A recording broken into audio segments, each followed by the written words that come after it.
We're motivated to rebuild the most capable military in the world. That's why I'm here. That's what the president has asked me to do. But doing so does require tough decisions, and we are prepared to make them. Wow, is he ever. In fact, that leads with fire the generals, doing something that just has shocked the conventional world, shocked the Pentagon world, and man, is it long overdue. Overnight, if you hadn't seen it, first of all, President Trump fired the chairman of the Joint Chiefs of Staff, General A.Q. Brown. It wasn't an ugly kind of thing. In fact, he was very polite and complimentary to the general when he did so. But then here comes Hegseth on the heels of that, who fired 5 additional generals. My only comment is, I hope this isn't the end. I hope that there's a lot more to come, because there needs to be. And this is certainly nothing new that I've come up to. Actually, in 2013, while still in active duty, authored a piece in the Armed Forces Journal that was called Purge the Generals. And in that article, I wrote, replace a substantial chunk of today's generals, starting with the 3- and 4-star ranks. This is likely the most controversial step, yet also the most necessary. It is unlikely that today's top leaders, who are products and benefactors of the existing system, have the appropriate motivation or buy-in for substantial change. New leadership is required. Now, that was in the context of the ongoing Afghanistan war. I had already written in both 2009, 2010, and 2012 that we were headed towards a defeat in Ukraine, in Afghanistan. Sorry, getting those failures mixed up in my mind. And I said then, listen, it is a product of generalship. And it was self-evident that we were going in the wrong direction. It wasn't even just the battlefield. It was also, and I laid an extensive article. By the way, the link is in the description here if you want to read what I wrote back then and the things that I identified, all of which have gotten worse since that time. But it always starts at the top. If the leader is not on board with what needs to happen, if the leader is not forward-thinking, nobody else in the system is. And the Pentagon, listen to me, the Pentagon is designed for no change. It is staffed with people who benefit from the status quo, who were raised up in the status quo, and who want to perpetuate the status quo indefinitely. They don't ever want to hold anyone accountable unless it's for some narrow bands of moral failings or so. It's very rare that you see somebody other than like a ship captain, for example. And I think the aircraft carrier that had a recent wreck, that's one thing that'll get a senior officer fired, but one of the very few. And in the Army, there's almost nothing. I have lamented so many times over the years when you had generals that were abysmal failures in the most important things, combat, or in the advancement of future combat systems, the design of the future force, etc. Abysmal failures, and they get promoted. And they get big medals pinned on their chest for failing. It's shocking to me, and I've not hesitated written about it. That's not the only one I've written of that regard. And you've even seen us over the course of the year and a half or so we've been having this channel where I've said, fire the TV generals, don't listen to them, etc. I mean, we've been pounding this for a long time.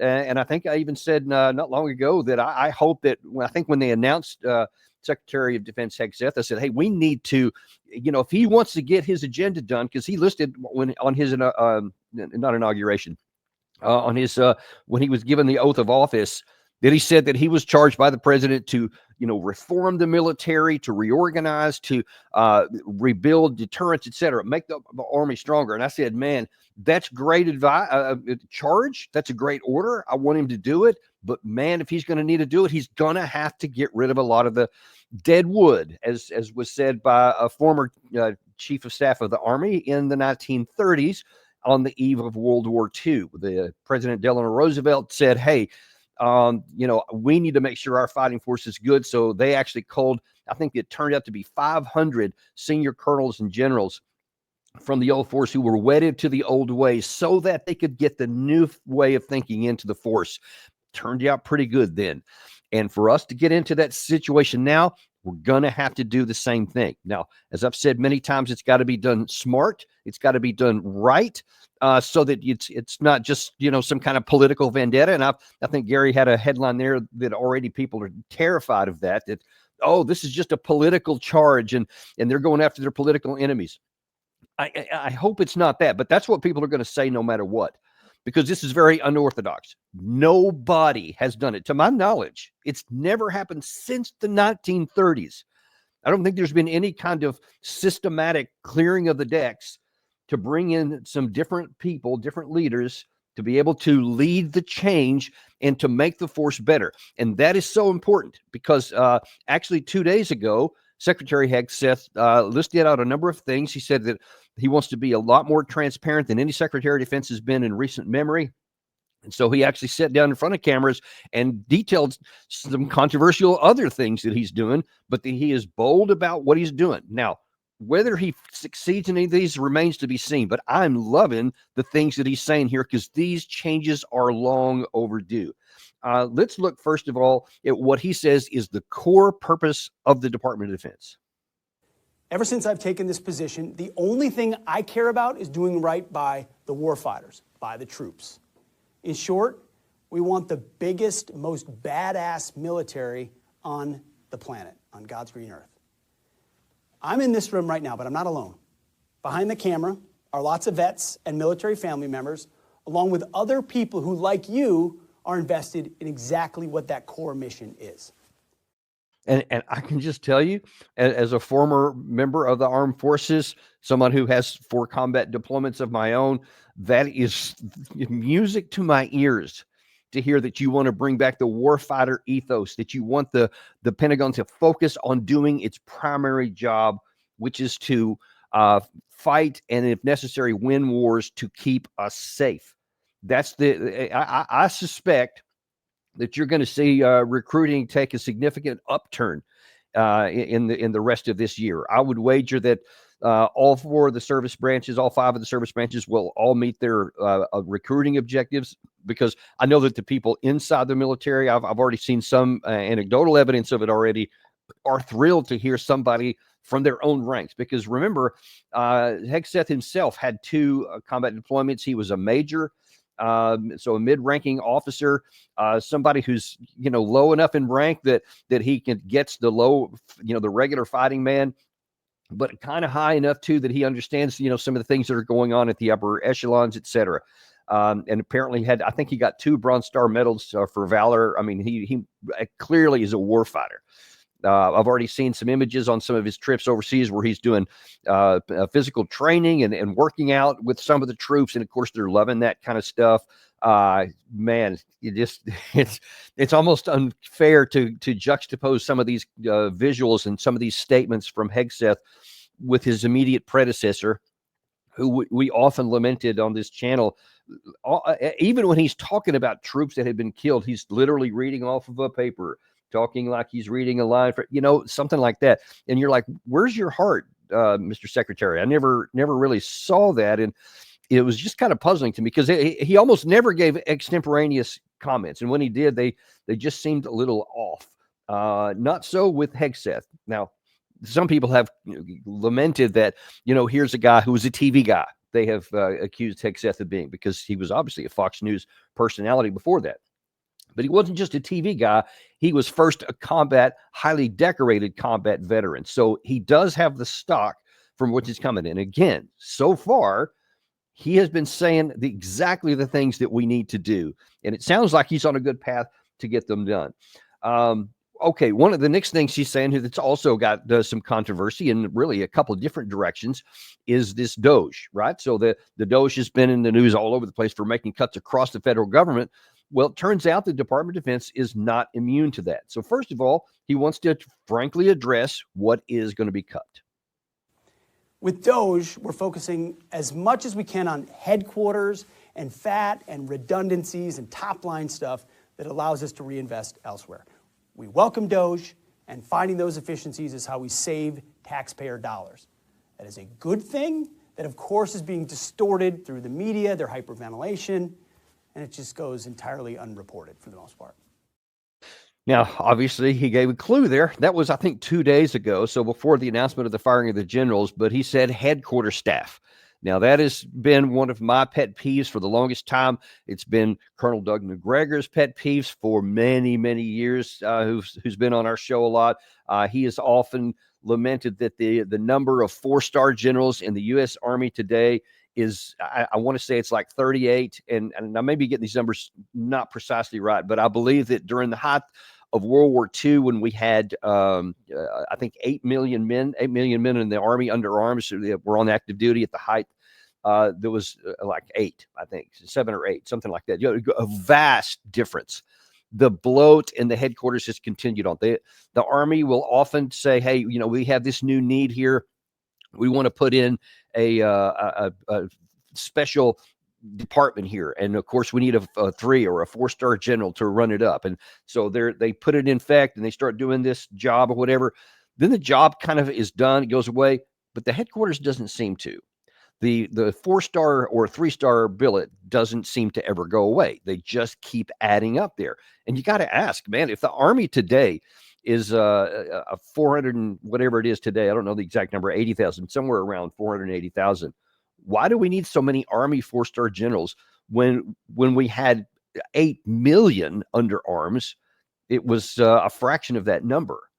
That just tells you they love headquarters. And I can tell you from my own personal experience, when you talk about how the Army is and how it operates today, and how it operated in the past, in light of new modern technologies and new ways of fighting, we are way, way, way behind the schedule. The sell by date has expired on the way we do. But just consider, okay, so we've seen in the Russia-Ukraine war, we've talked a lot about the tactics of how the missions are fighting.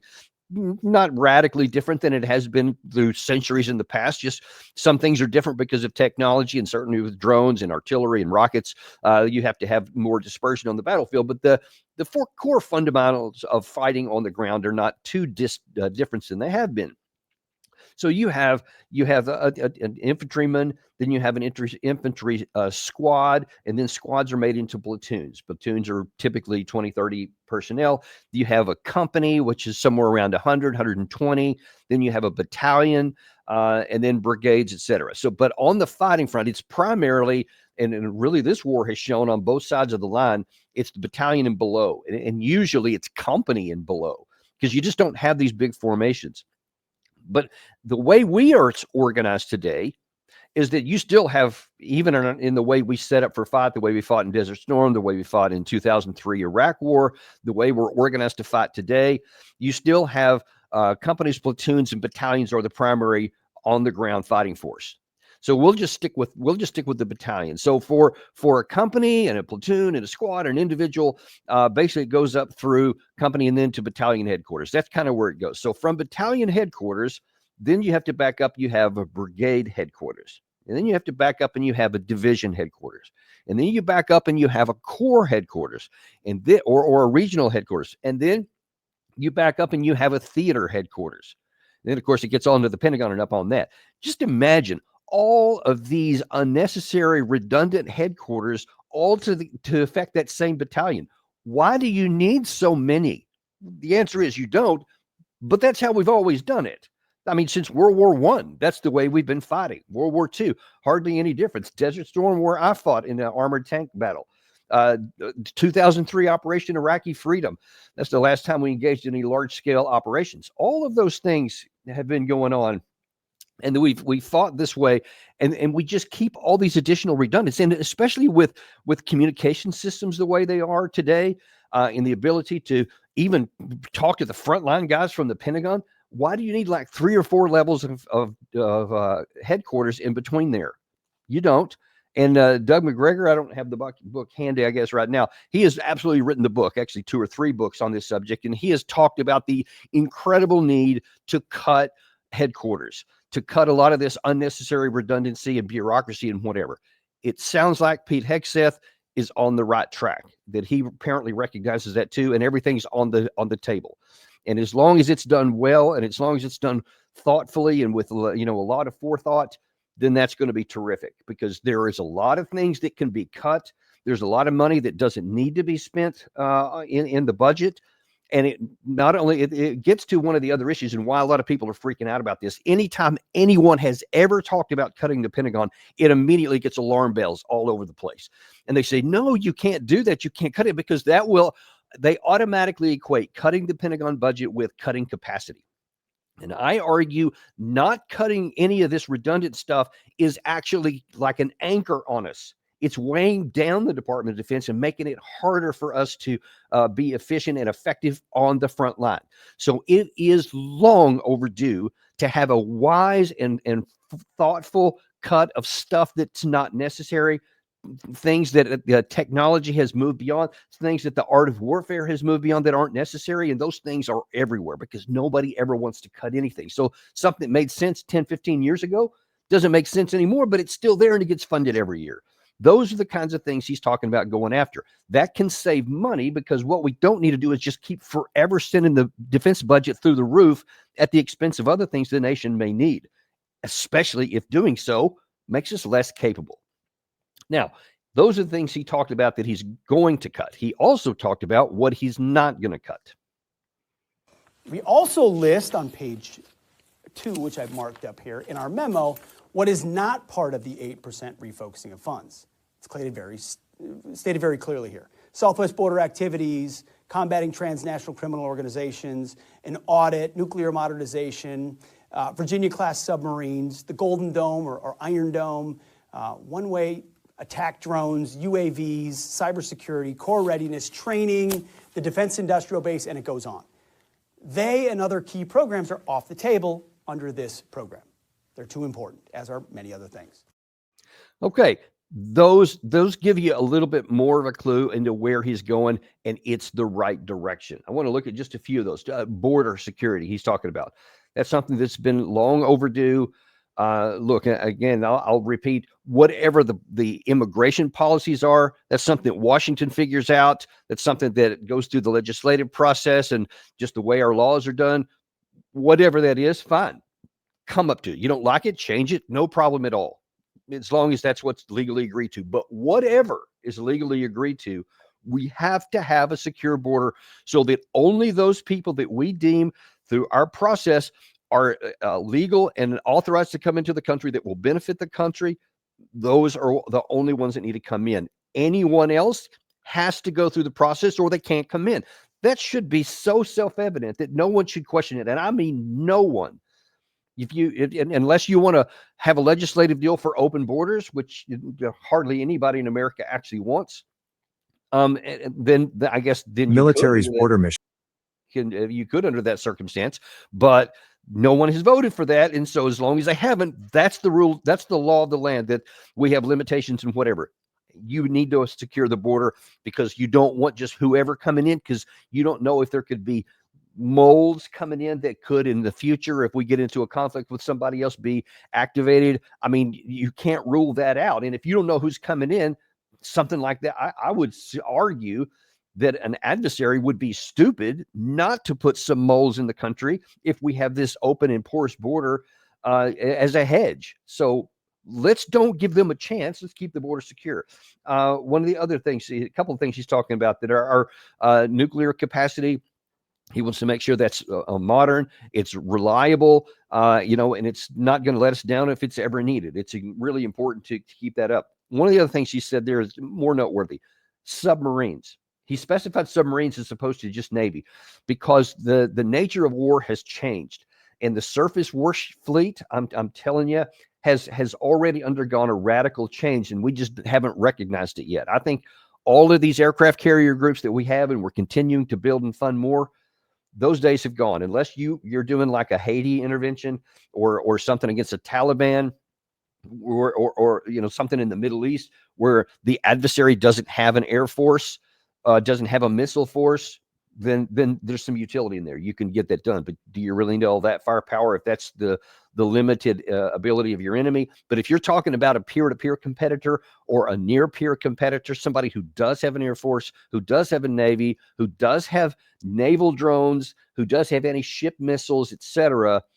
those surface ships are going to get knocked out. And you don't have to go any further than to look at the Russia-Ukraine war and to see what happened with the Russian Black Sea Fleet it had to completely relocate outside of the range of the Ukraine side just because of their, I think it was called the Poseidon missiles and these naval drones that have become now proliferated. And I promise you, everybody in the world is seeing that these really inexpensive, relative speaking drones, naval drones, and probably undersea drones as well, can wreak havoc on a surface fleets.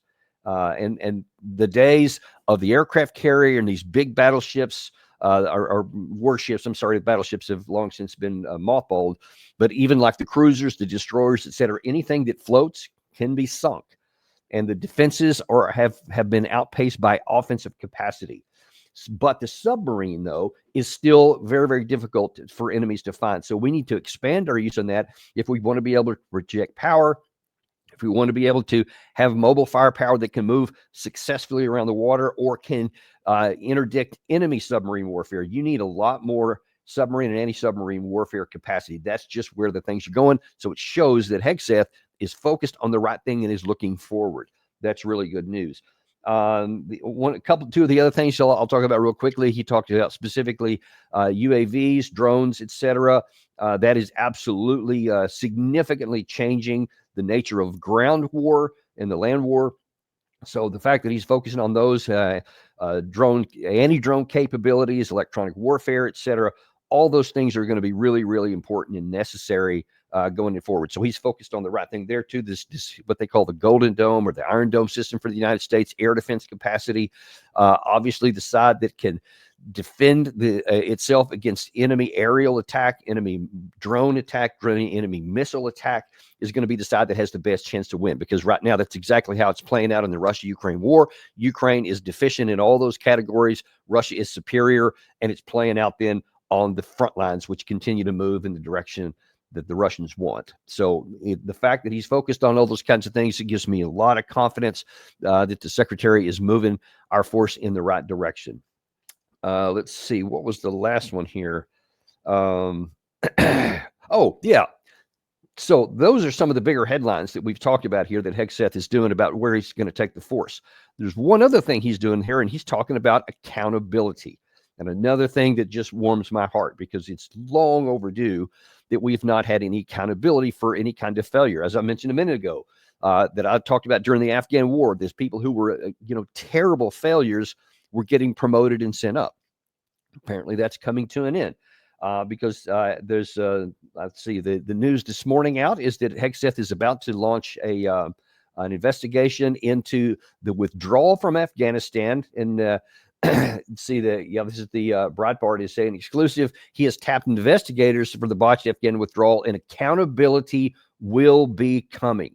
That is something that is so important to know. Something that people in the service have been it's just egregious when they see these guys who were doing the fighting, the guys who were on the ground, who have been making the plans and doing things in terms of war fighting capabilities, in terms of the future combat systems, the acquisition programs that I've talked about, people who do the work and they see what's working and they see what's not. And then they see the guys above either covering it over, lying, or just distorting and say, no, it's really not that. And then they see the thing fall apart and they see these guys continue to go up the line because, as I said, the system protects itself. The system replicates itself. It wants these guys to stay in. It doesn't matter what's happening on the ground, and they feel bulletproof because no one's ever held to account for this kind of failure. Apparently, Hegseth is saying those days are coming to an end.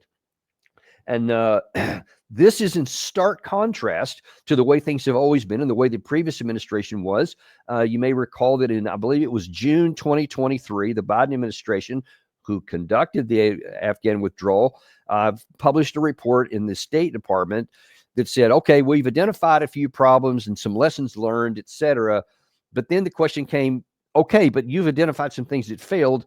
Who was held to account for? Because a lot of things went wrong during that withdrawal. And as I said many times at the time, and we'll repeat again here, I give President Biden credit for leaving Afghanistan. Because we had been there for 20 years. It was a feudal war, should have been ended a long, long time before that.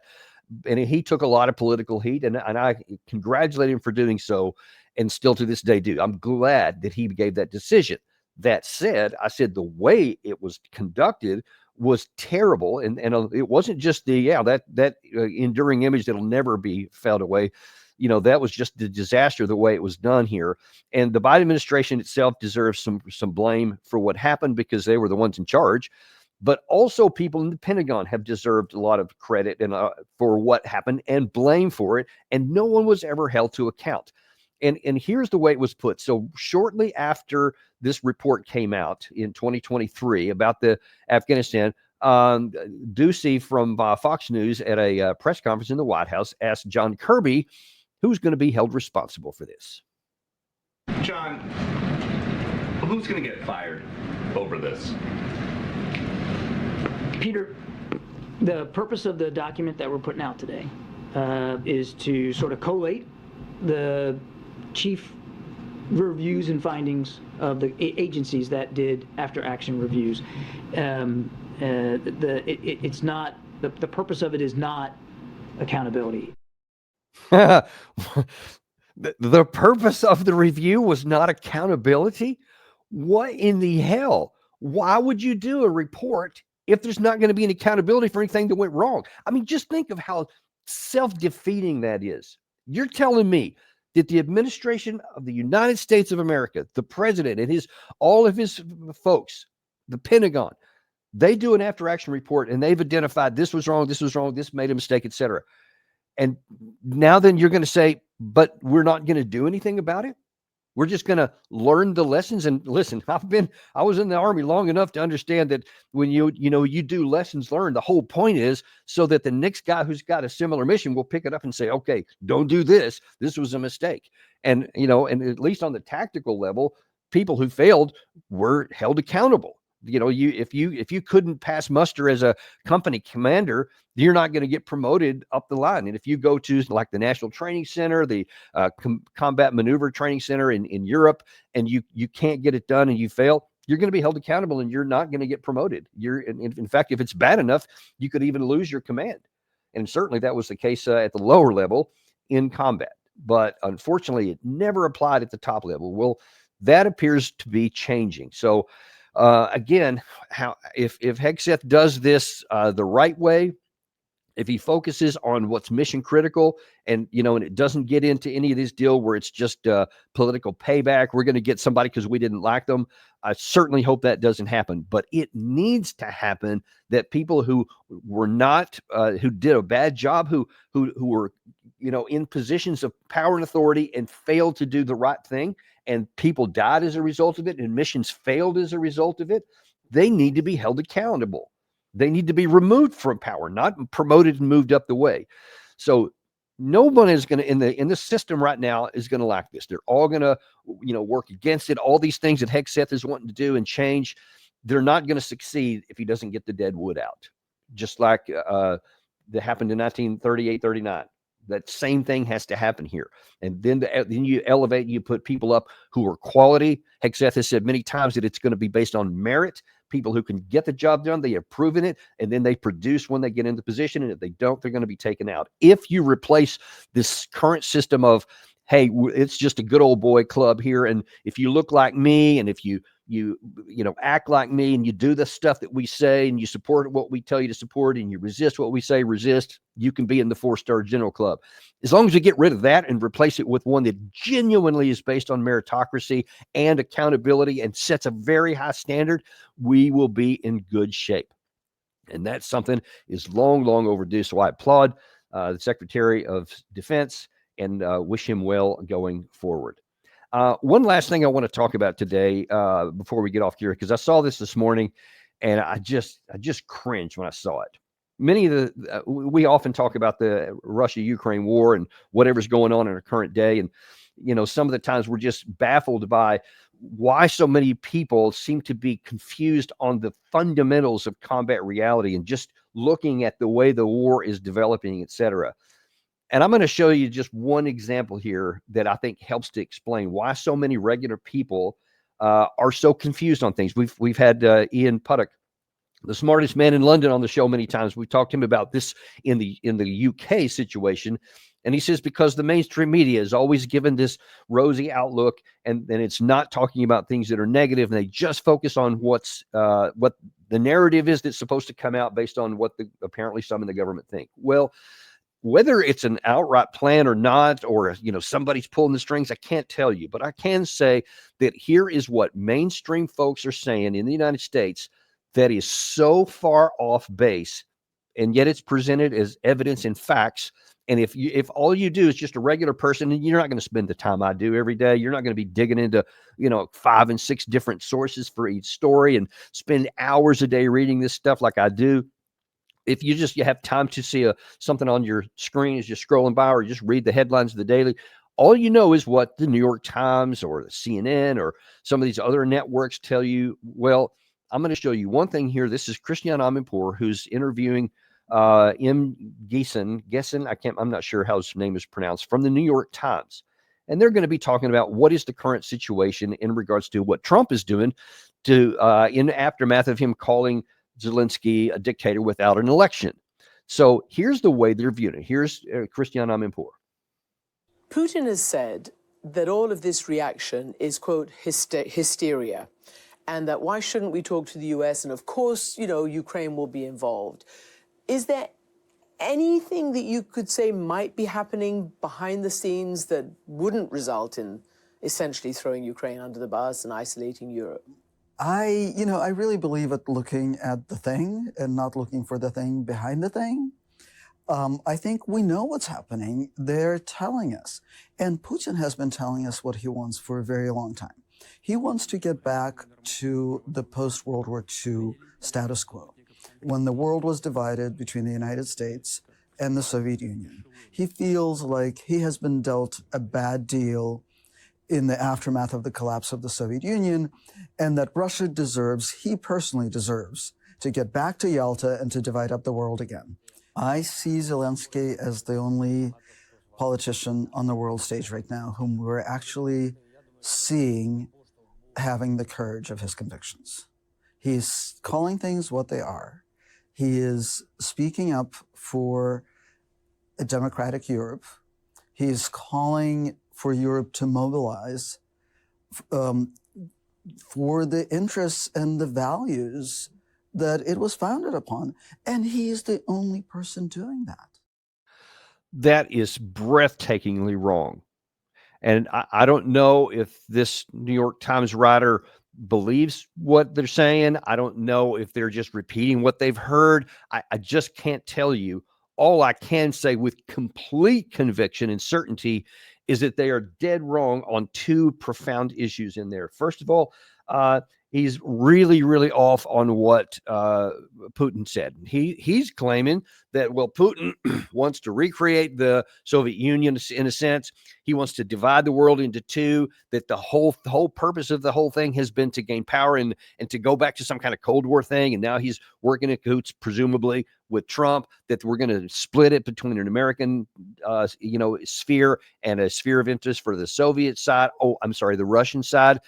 You see, in his mind, they're still the same thing.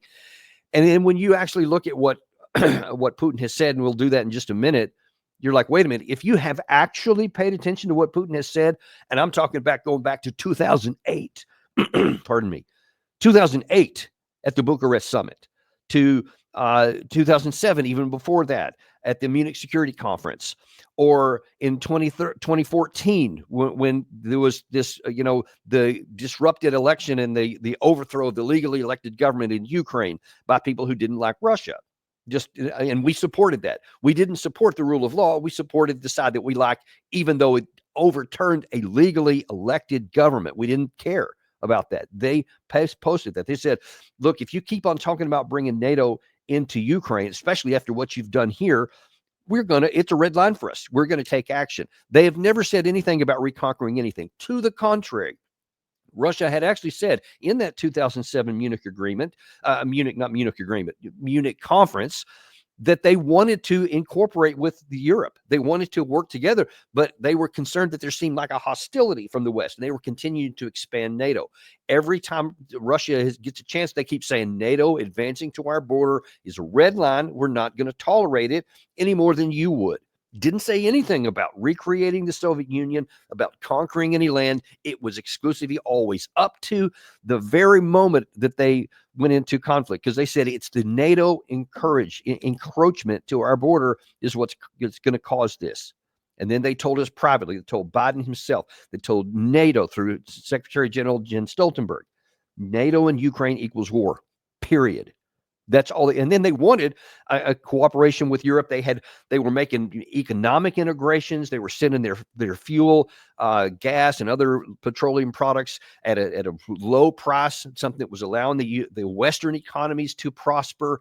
They wanted to integrate. They had no interest. They had no actions whatsoever talking about, and they wanted to conquest. It was only the Western side which kept encroaching closer and closer to the Russian border.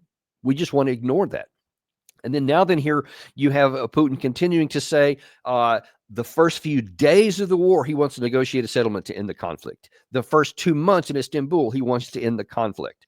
And again, at least in one other time with Turkey's help, they were trying to get some. It didn't get very far during the war. And then the last one in June of last summer, again, he lays out conditions. This is what a negotiated settlement will look like. We want to end the war right then.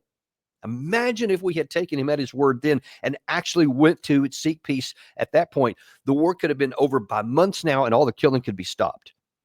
But instead, you have this New York Times writer continuing to feed the flame that, no, this is something that's going the completely opposite. And don't take my word for it. Again, it's this. I'm telling you what Putin said.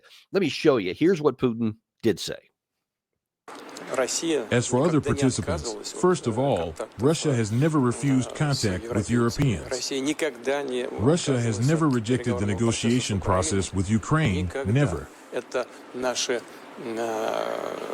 It was our so-called partners in those negotiations who refused.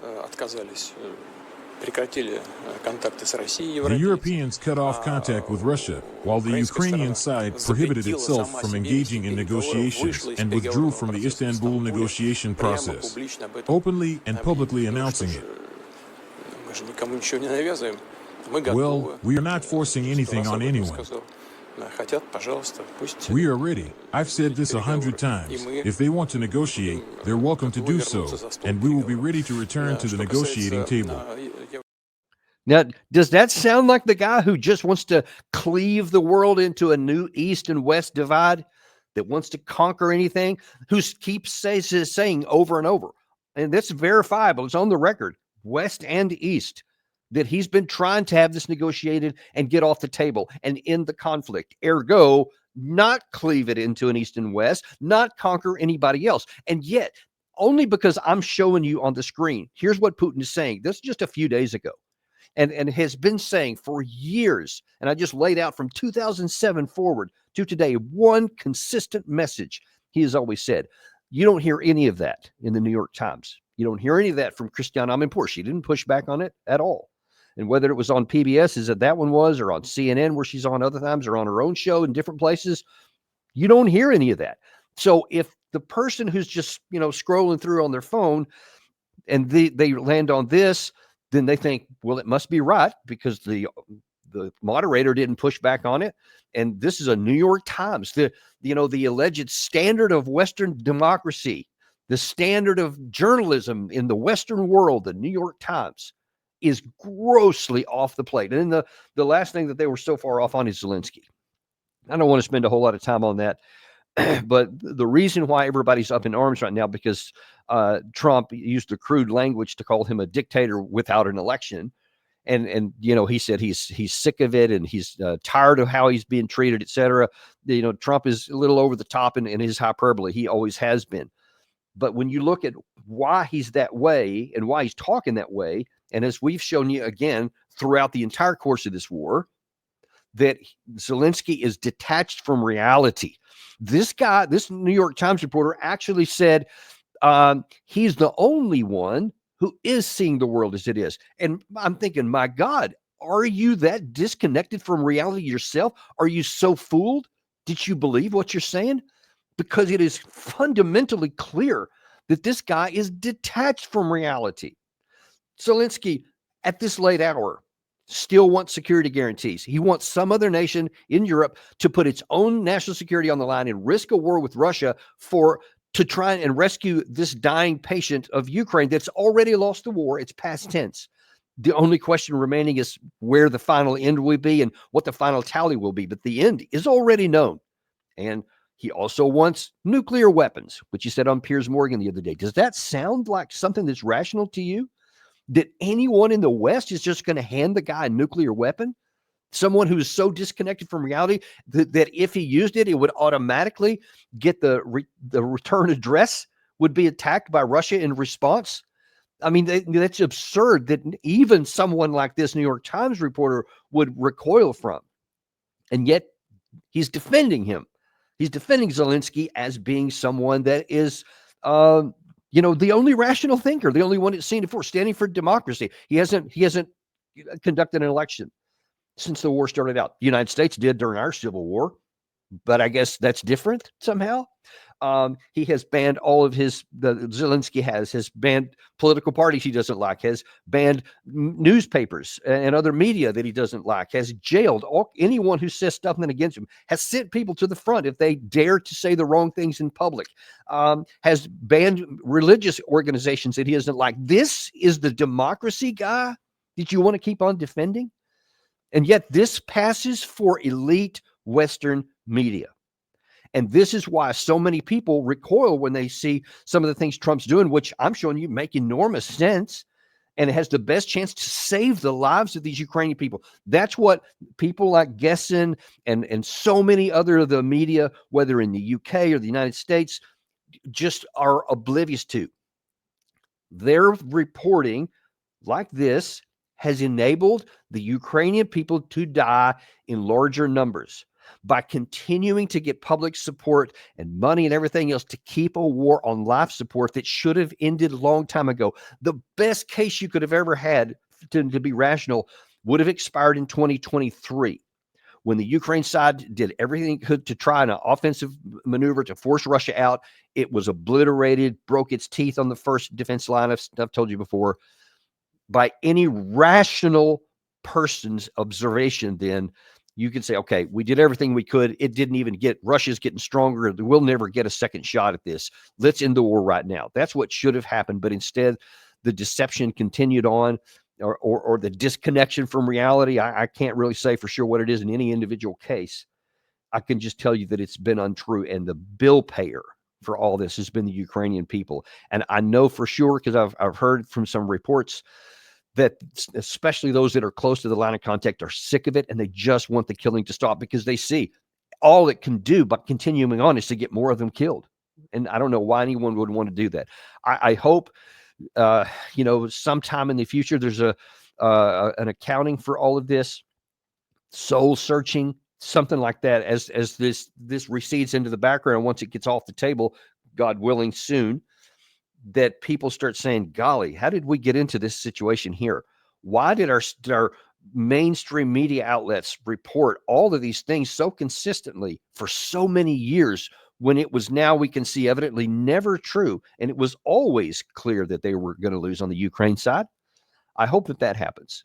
Something that we're going to continue to do every day we get a chance, because we are unintimidated and uncompromised on this channel to bring you the truth, no matter what it is, so that you can see what's really happening. And that's our show for today. I really appreciate you joining us. Just be sure and like and subscribe if you haven't. And we will look very much forward to seeing you on the next episode of Daniel Davis Deep Dive.